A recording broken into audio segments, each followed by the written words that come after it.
Is this recording? Okay. Hi. This is the beginning of my presentation on dementia for the horror class for this summer. I'm going to try to do this without the dogs barking too much. Bear with me. Okay, just one second. Um,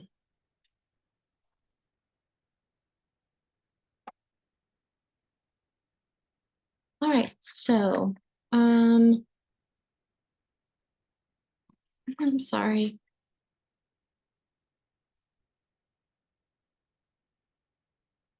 Luckily, there's nothing that you can't see on my desktop at this moment. Um,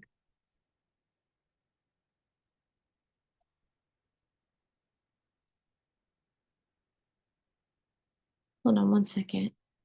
Okay.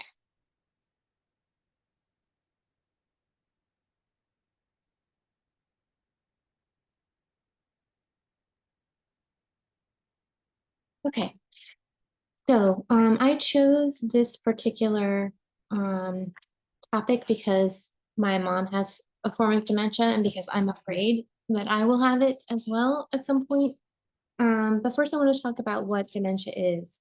Broadly speaking, it occurs when your brain, um, hold on, when your brain loses the ability to function normally due to progressive impairment in cognition, emotion, language, memory. And dementia and Alzheimer's are not reserved only for aging population, but they can happen relatively early. Huntington's disease, for example, can happen anytime between age 30 to 60, and early onset Alzheimer's also can happen in mid 40s or sooner. There are no known cures for dementia, and related neurodegenerative diseases like dementia, though there are ways to slow the progress a bit. There's still lots of research that has to be done, and still dementia and Alzheimer's are seen as a death sentence, essentially. My neighbor's father got Alzheimer's at age 53, and he finally died because he forgot how to swallow. Here's a horrible picture. I don't know what that means, something in German. So dementia is both a physiological process, which is something happening in the brain, and a sociological process, which is that people who are aging and suffering memory loss are kind of stigmatized in American culture and elsewhere. As you can imagine and have seen, I'm sure firsthand, fears of growing old, aging normally, just physically aging, are prevalent in our society. You look at any product marketed to middle age or even younger populations, and we want to stay young. We want to stay looking young, acting young. Margaret Locke, who's an American cultural anthropologist, points out that fears about Alzheimer's and dementia are one of the biggest phobias about growing old. Not just wrinkles, but losing kind of our capacity. We've been programmed our whole lives to be productive members of society, and so our value seems to diminish when we no longer are able to work or contribute in tangible ways. So the elderly population often tends to be seen as an other. We've seen this in some of our horror stories, the fear of the other, and the other is this person who can be viewed as not quite human. They're hidden away or cast in roles that highlight their ineptitude or out of touch qualities. That's particular to the American culture. Not all cultures view dementia and aging in the same way. India, aging person is treated not as someone who is a burden, but as someone who remains a valuable member of the family and the community. Locke, again, in her article, talks about how Euro and American ideas of dementia tend to evoke frightening images, presenting it as a kind of living death, hence this picture for its sufferers. The body remains, but the person is lost. Such images include associating people with Alzheimer's as zombies, creating a reaction of fear and revulsion. The language of loss and determinism pervade these dominant cultural representations, describing the growing incidence of dementia amongst populations as a rising tide, suggesting an unstoppable force. So when dementia is not presented in this way, the culture tends to focus on getting rid of or eradicating or curing dementia, stomping it out, keeping it at bay, rather than embracing it or accepting it as a normal part of aging. Locke points out that there are many films that present dementia as tormenting force. There's BBC show called Wallander that's about a man whose father has Alzheimer's. Um, and she mentions other films that, about dementia, including Still Alice, which is a movie based on the book of Iris Murdoch, A Memoir of Elegy. And she states that rather than depicting dementia only in terms of a diseased brain and personhood is only associated with this impoverished understanding, dementia is also portrayed as disordering identities and ways of relating to others that transform rather than just obliterate the person. From a medical perspective, I don't know why I chose this picture. Let's keep moving. From a medical perspective, there are ways to treat and stave off dementia. And there's also a continued search for a cure for Alzheimer's. My mom, who has a slight form of dementia, takes galantamine, which is a drug that is supposed to assist with mental acuity and fitness. And you can turn on pretty much any infomercial and you'll see solutions to keeping your brain active, fit, what diet you should eat to feed your brain, how to keep the brain elastic and productive. And I believe that most of us would view a diagnosis of dementia or Alzheimer's disease as a living death sentence, which it is in many ways. But in the article, Negative Stereotypes, Fear, and Social Distance, a systemic review of depictions of dementia in popular culture, we're not coming at these ideas about what's wrong with dementia and Alzheimer's on our own. We're seeing again and again in America cultural representations in film, literature, and television that reinforce this idea. In this article, the researchers say common frames for dementia were biomedical. Dementia is a force of nature which will overwhelm mankind and living dead. People with dementia lose their brains, memories, minds, and consequently their personhood and human rights. Feelings commonly associated with dementia were fear, shame, compassion, and guilt, and depictions often resulted in a sense of social distance. So that's sort of the framework and the cultural representation of dementia that we have.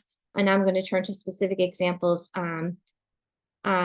Stephen King, a horror writer who I'm sure you have heard of, and how he treats dementia and Alzheimer's in his work. Stephen King has this wonderful book called Danse Macabre. I'm not even sure if that's how you pronounce it, but if you haven't read it and you're a horror fan and you want to learn the history of horror films and his own personal history, I highly, highly recommend it. He kind of goes over how he came up with his stories, but then also just the history of all the things we've been talking about in this class. And specifically, he doesn't talk about this in this particular book, but articles I've read about what King most fears are related to dementia. I hope I don't have a slide about this, but when he asked what he was most afraid of, he said, it's not death, but not even death so much as Alzheimer's, premature senility. My idea of a horror movie is Still Alice. There we go. Okay. And if you haven't read the book or seen the movie Still Alice, it's about a woman, a very smart and put together woman who gets an early Alzheimer's diagnosis, and she decides she doesn't want to live. And I think she's seen her mother go through Alzheimer's, and so she creates a checklist every day. And she has decided once she can no longer remember what's on the checklist, she's going to overdose, kill herself. But then one day as she's checking the list and realizing like she's not remembering anything, she gets startled and she actually forgets and loses the list and doesn't even know after that moment enough to carry out the plan that she initially had. So I think part of the terror of dementia in any form is the lack of agency that's stolen from you, that you know something is wrong. Faces you should recognize are strangers' faces. Things you used to know how to do are impossible. My mother, who is in early dementia, used to be a seamstress, and she sewed all my dresses when I was a kid and all my clothes. And she made quilts. And just this weekend, she was trying to hem a skirt, which is a very simple task. And she just kept cutting round and round. So the skirt was like getting shorter and shorter. And she was very upset about that because she knew that she was doing something wrong, but she wasn't sure how to fix it. So the horror of dementia is that it steals not just your memory of people and tasks, but also your ability to problem solve and figure out how to do things that used to be very easy for you. This is another, oh, sorry, another King quote I like a lot. Drive away and try to keep smiling, get a little rock and roll on the road and go toward all the life there is with all the courage you can find and muster and all the belief you can muster. Be true, be brave, stand. All the rest is darkness. And you think you'll find as we go through the next few stories that he's written that deal with dementia, that he believes this to be true. Okay, so the first two stories I want to look at quickly are The Jaunt and The Reach, which are both in Skeleton Crew, his an early short story collection. The Jaunt is a science fiction story that is about mental deterioration. It's a sci-fi story. I think it was first in Omni magazine. And it's not specifically about dementia, but it's about the psychological effects of deprivation and prolonged isolation and sensory deprivation. It's about a family in the future that a jaunt is like you can do a jump in time. So you can be one place and like fly to another solar system. It's like in seconds, but you have to go to sleep to do it. And the father in this story knows that some people have gone insane doing this when they don't get put under, but he doesn't tell his family that. So they all do it, and then when they arrive on the other side, his youngest son has gone mad, has lost his mental facilities because he held his breath and didn't sleep, and so experienced this sensory deprivation that lasted for, in his mind, millions of years. So he's totally deranged. So that's a kind of a psychological horror. Explores the limits of human consciousness, not dementia specifically, but what it means to lose your mind because of deprivation. The Reach is a short story about a woman, Stella, who is in the initial stages of dementia. And you kind of see this because she has these moments of memory loss and confusion. But it's about her struggle to kind of maintain a sense of self and memories, and also realizing that she's going to die. She starts to see her dead husband, Bill. He starts appearing like a ghost. And then finally, he's telling her, the ghost is saying he's going to bring her to the other side where all her family is. And dementia, one of the things that can happen in later stage dementia are hallucinations like this. So she's experiencing that. And what happens then is she ends up walking toward Bill in a snowstorm across an ice pond, and she's found freezing to death. Literally wandering, walking around is another thing that can happen with dementia patients as they get confused and they wake up in the middle of the night. This is an extreme example of what can happen with dementia. And also, strangely enough, kind of a mirror image to a moment in The Shining, which we'll talk about later, but the ending of The Shining, spoiler alert for any of these stories, the father ends up frozen to death after chasing his son through the maze. I believe that's in the movie. In the book, it ends differently. Okay, the end of The Whole Mess is very similar to The Jaunt. It's a science fiction story, and it's about two brothers. One is a very, very smart, genius level brother who goes to college at like the age of 8, and he discovers on one of his travels this water that if you drink it, you have just calmness, and so he figures out a way to get this into the drinking water supply of the entire world, and everyone drinks it and they're calm. But what they don't know, because they haven't studied it long enough, is that later what happens is the calmness becomes dementia and your brain starts eating itself. So it's essentially a death sentence for everyone in the world. So it's an apocalyptic tale about what happens if everyone on Earth drinks this water and gets infected and starts to lose their senses. Harvey's Dream, which was a short story that was made into a pretty, I think it was a kind of a terrible movie, but short, but it was also first in the New Yorker and then in his collection, King's collection, Just After Sunset. This story is about dementia as almost like a supernatural force. It's about a woman whose husband has dementia, and he comes down to the dinner, or I'm sorry, the breakfast table in the morning and says, "Oh, I had a terrible dream last night that our daughter was killed in a car crash." And as he's talking, the wife is looking out the window and seeing the neighbor's car in the driveway with a dent in it. And he continues to talk, and she's like, "This can't be real." I mean, his dreams, he doesn't know if it's Tuesday, Wednesday, or Thursday. He can't know what happened to our daughter. But then he keeps saying it was an awful dream. She was driving, our neighbor hit her, and the wife sees that there's like something that looks like rust on the back tail light of the car.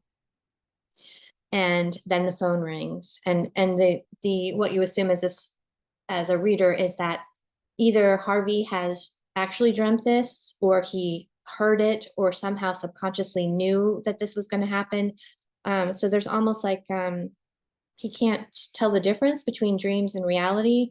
Um, and so it's all muddled in his head, but in this case, he happens to be right. And the horror is that in some ways that he's able to tell the future without even realizing like what he's saying.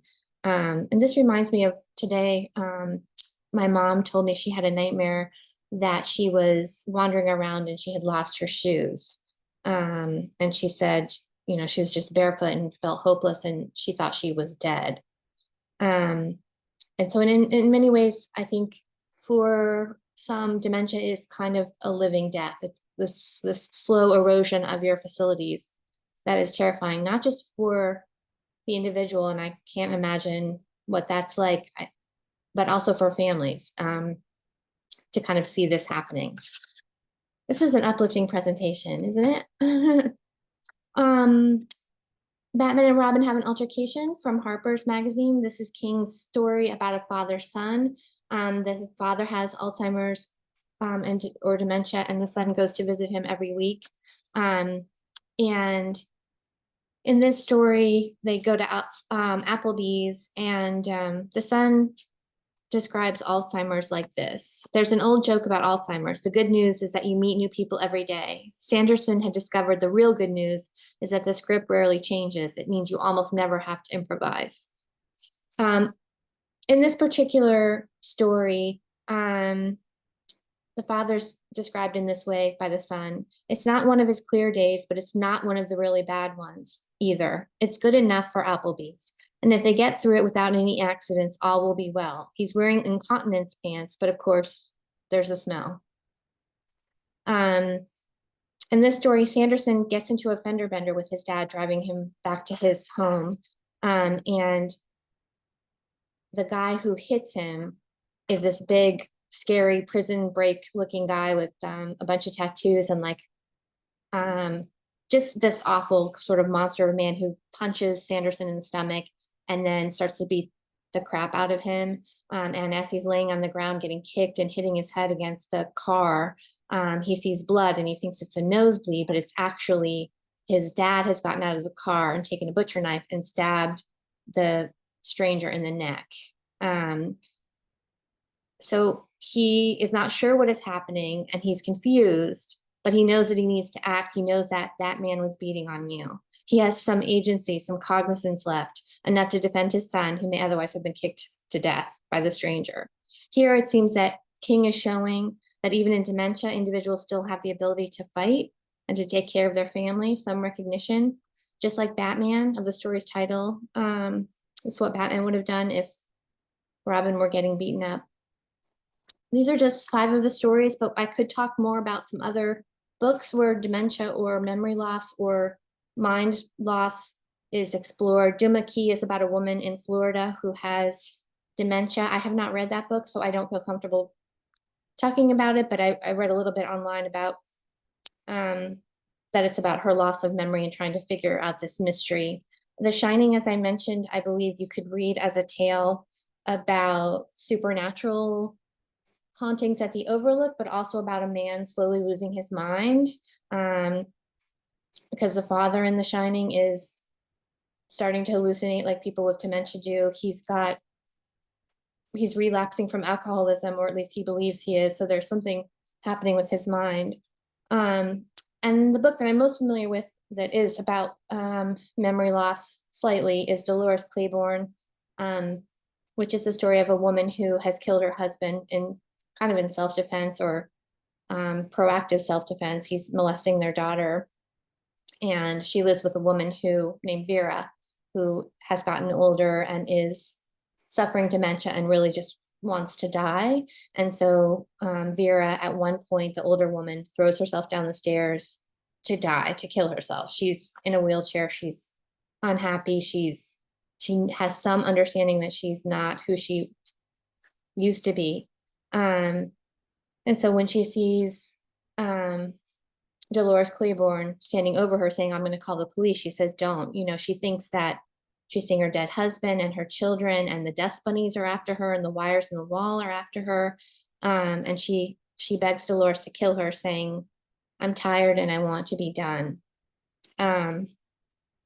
So in all of these stories and novels, King uses dementia as a tool to enhance the atmosphere of his stories, to add a layer of psychological complexity and fear, and to tap into the anxieties that we have around loss of memory, identity, and stability in our mental state of mind. He amplifies these concerns to create a sense of unease for the reader. It's worth noting that these are not the only examples. King has many, many other stories. I may not have covered all of them, but he is really excellent at being able to infuse real life concerns and fears into his stories, allowing the readers to also confront their own anxieties within the context of his world that he builds. So I think that overall, King's representation of dementia is mixed, leaning into elements of terror rather than comfort. The parents have stopped recognizing the son. The older women are tormented by ghosts from the past. The world ends with everyone collectively getting dementia from the drinking water. The argument he seems to be making is that death is better than dementia. Kill the body once the brain has turned on you. Death is better than life without your facilities. This conclusion is in contrast to what many health care industry believers want us to think about aging and dementia, which is more like to think of it as the person still can enjoy life, still can take pleasure in certain things and foods and memories and music. So much about aging and dementia is having to accept the person for who she is in this moment and not trying to correct or change the person. But I can tell you that from living with someone who has dementia, it's difficult. It's horrifying because we will all have to face it someday, either for ourselves or for members of our family. So one last thing, if you are interested in seeing the end scene of Dolores Claiborne, you can watch it here. And I highly recommend any of King's work. I think he's an excellent writer who kind of taps into our creative anxiety. I hope this recorded for sure. Thanks for listening. Bye.